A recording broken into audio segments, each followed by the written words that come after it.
Hey, for Tuesday, March 17th, 2020, this is the Pro and the Con Show, and I'm your host, Michael James Ott. Welcome to the show. As always, welcome to the show. And thank you. Some people view this, and I hope someday many people will view these because, again, we've got to be better citizens. Okay, that's the purpose of the show. Look at the issues. They don't fit on a bumper sticker. 4 words cannot possibly express the complexity of the issues that face us. Pro and con, good and bad, for and against, pro and con, hence the Pro and Con Show.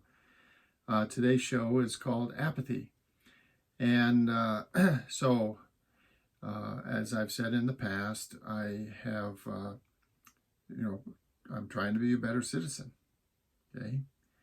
So I'm really looking very closely at Mr. Trump, who is our current president, and his behaviors are troubling to me. So I'm trying to understand his behaviors. And so, one thing that I'm doing is I'm reading about, some of the things that happen to older people later in life as far as their mental ability, their mental acuity.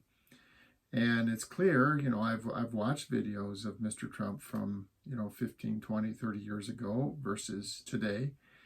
And his ability to speak, to form complex ideas, to express them was, quite good back in, 20 years ago, 15 years ago. But it's obviously greatly degraded these days. And so I started, reading about the various mental issues that can afflict someone as they get older. And one of these things is dementia. And so I started reading in in fact, on this website, I've posted links to some of the things in dementia and some of the issues that we have concerned about Mr. Trump's mental capacity. And so because based on what I've seen, and I'm not a doctor, but I can read, I feel that there's a high risk that this fellow is fully, on the train with dementia. And what I've read about and what concerns me most is that this is not a slow process. The degradation occurs quickly. And even I feel like I've seen that in the 3 years that he's been in, or 4 years that he's been in, like, the national public view. Even in those 4 years, I think I see degradation in his ability to speak and form complex thoughts and, basically lead the country because of his degrading mental capacity. And so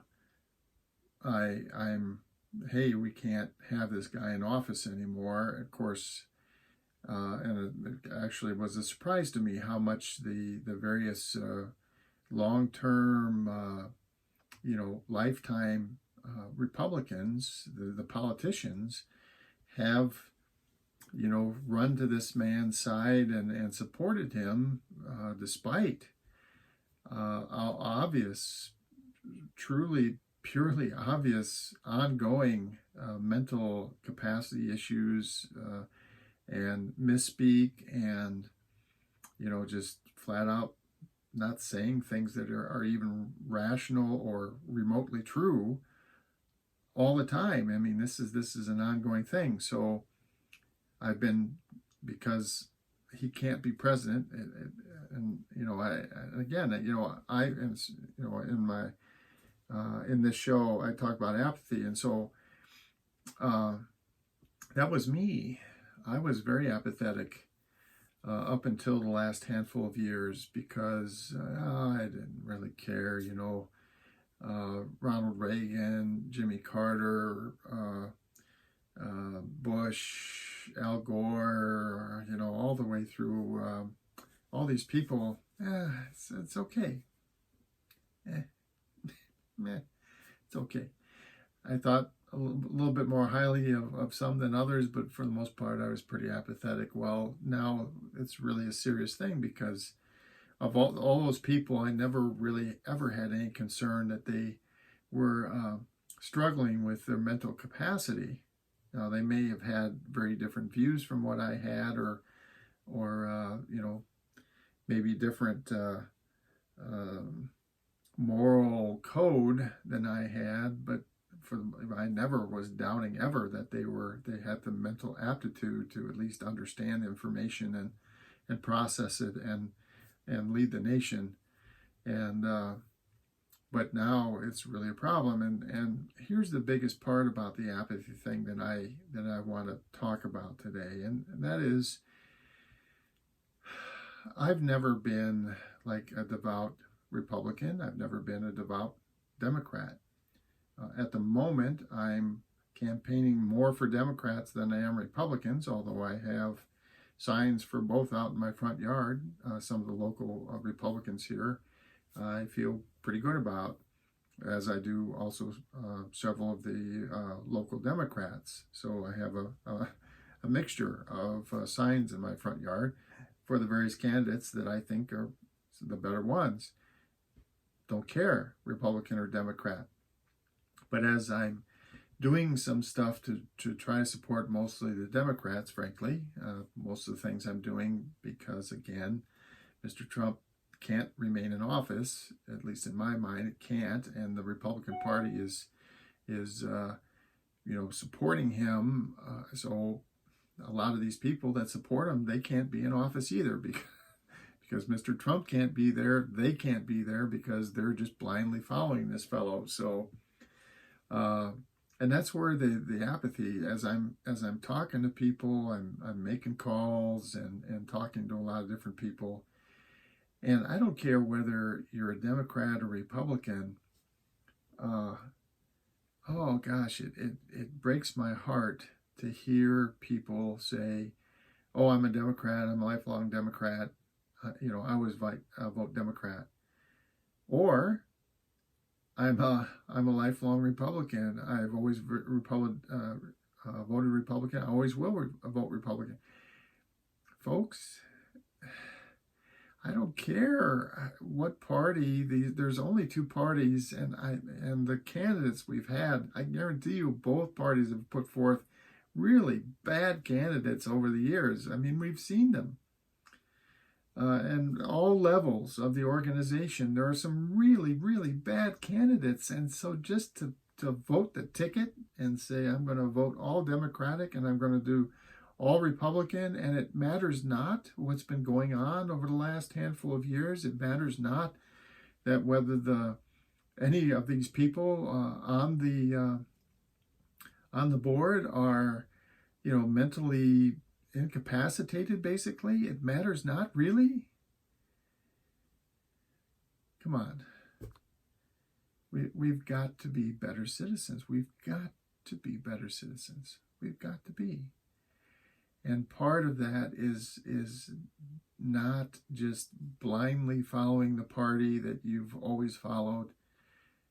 These candidates, meet them, talk to them, find out what they have to say. I mean, I get that sometimes, generally the Democrats, maybe blah, blah, blah, blah, blah, but that all changes, by the way. I mean, generally the Republicans were always supposed to be the small government and small deficits and all this other stuff. Well, look at what's going on in Washington these days. My God, they're at the height of a fantastic, admittedly quite good economic environment.